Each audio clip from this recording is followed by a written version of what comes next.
Sin embargo, en los últimos 2 años, el sector público, tanto en el 2009 como en 2008, a partir de 2008, comenzó a igualar y a mejorar todo lo que era el salario mínimo del empleado público.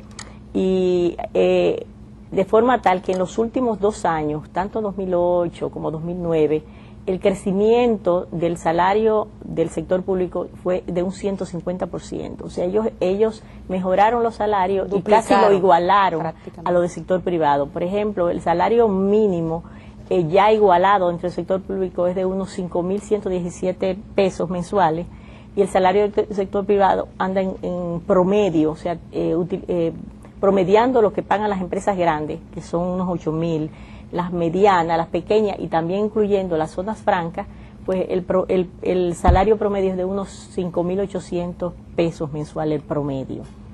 Entonces, realmente el sector público ya hizo una mejoría dentro de lo que era el salario mínimo. El sector privado es que a lo largo de estos últimos 5 o 6 años, pues no ha hecho, ha sido más tímido, ha tenido un crecimiento muy rezagado, muy tímido en lo que es el salario mínimo del sector privado.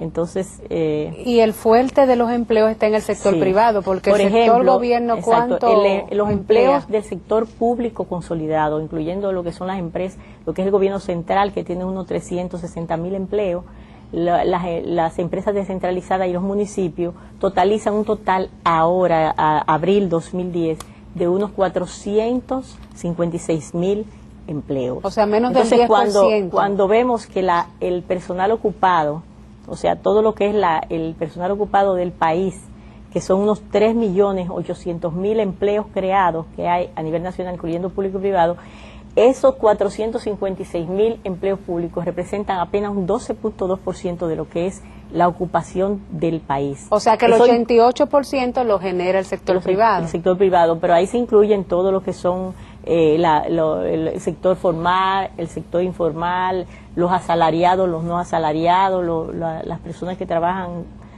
por cuenta propia, o sea, pero todo el sector privado. Entonces, realmente creo que es válida la preocupación del CONEP de mejorar y de adecentar más lo que es los empleos, sobre todo el sector informal, pero eso le corresponde al sector privado.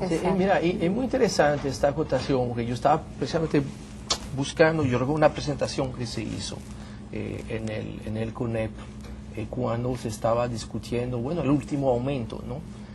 Al salario mínimo.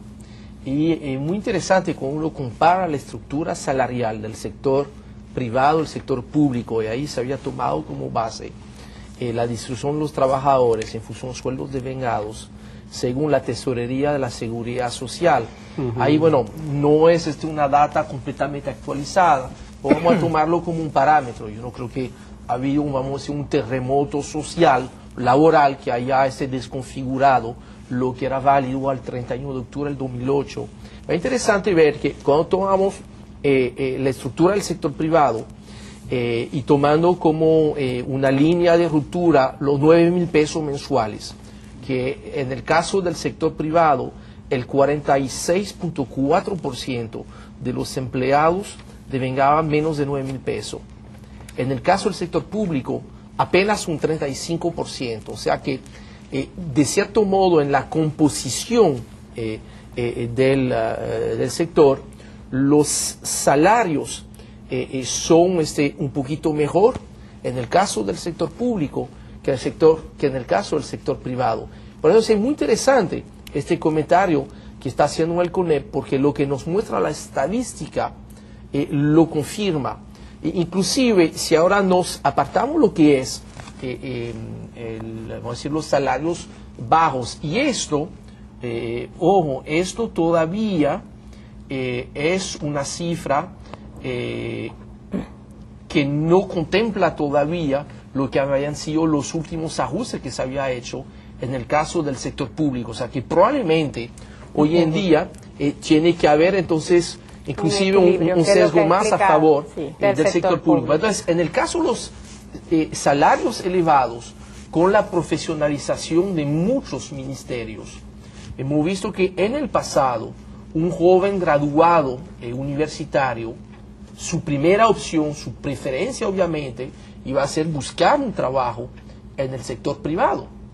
Hoy en día ya no es lo mismo. Por ejemplo, uno toma la carrera de auditoría o de contabilidad, probablemente el mejor empleo que uno tiene que ir a buscar es ir a trabajar en un organismo como Economía o mejor la Dirección General de Impuestos Internos, que es muy competitiva a nivel de salario para captar, porque son mucho más exigentes. Pero Olguita tiene un detalle importante. Mira, yo quería hablar justamente de esa parte, de la composición del empleo en el sector público.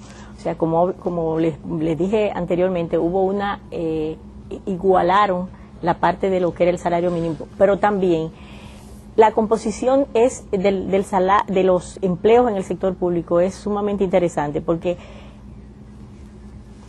entre 5 y 10.000 hay un 30%, como tú acabas de decir, pero entre empleados entre 10.000 y 25.000 que ganan 25.500 pesos está el 39.9%. O sea que la suma que entre los empleos ¿cómo se llama? Hasta Salario 10.000. Mínimo, lo entre 10 y 5.000 y 10.500 y los de 10.500 y 25.000 es el 92.2% de toda la empleomanía del sector público están en ese rango. Entonces, el año pasado, por ejemplo, hubo un aumento de un 16.5% de los salarios por los ajustes que yo le dije en el salario mínimo y la mejoría en esos tramos de salario. O sea que ese 16.5% vino a beneficiar justamente a una gran mayoría de esos empleos que no son tampoco tan elevados. Eso que tú acabas de decir, esa minoría está entre solamente un 6.8%. ¿Y cuál fue el comportamiento de la nómina del sector público, que se ha hablado mucho de? Exactamente, o sea que ese crecimiento que hubo el año pasado, 16.5%, estaba beneficiando al 92% de los empleados que ganan menos de 25.000. Pero ¿de cuánto a cuánto pasó el empleo en el sector público? Bueno, entonces una de los señalamientos que hacen todo el mundo es que piensan que esos 130.000 empleos que estamos creando que se crearon en este periodo fue producto de la nómina pública y del proceso electoral, y simplemente durante el periodo entre diciembre y abril solamente se crearon en el sector público unos 1.500 empleos, pero también por todas las obras públicas, el proceso de reactivación del sector construcción, pero también el proceso de mejoría en los gastos sociales. Entonces, eso requiere apenas 1.500 empleos, o sea que realmente no hubo un aumento de empleo producto del proceso electoral. El mayor impacto tuvo en el sector privado. En el sector privado. Así es. Era amigo, este ha sido realmente un conversatorio interesantísimo. Pero mucha información importante. Como siempre ocurre cada vez que Olga Díaz viene al programa, tenemos la oportunidad de ofrecerle a ustedes muchísimas informaciones importantes sobre el desenvolvimiento de la economía dominicana, siempre con el interés de que ustedes puedan tener a mano las mejores informaciones para la toma de decisiones como agentes económicos importantes que son de la economía dominicana. Ese realmente es nuestra misión. Agradecemos muchísimo a Olga Díaz, que siempre está dispuesta a venir al programa con a esa información de ofrecernos primera detalles mano importantes de todas estas informaciones que ella compila en el trabajo trabajo permanente que siempre tiene el Banco Central, bajo la dirección de ella, de generar las informaciones económicas que la economía necesita para tomar decisiones y para ver la marcha del proceso productivo nacional. Muchísimas gracias, Olguita, muchísimas gracias al gobernador por haberte permitido, a las autoridades del banco por haberte permitido una vez más venir al programa, y a ustedes, amigos televidentes, por haber compartido este interesante programa con nosotros. Nos vemos Dios mediante en el próximo programa. Así es.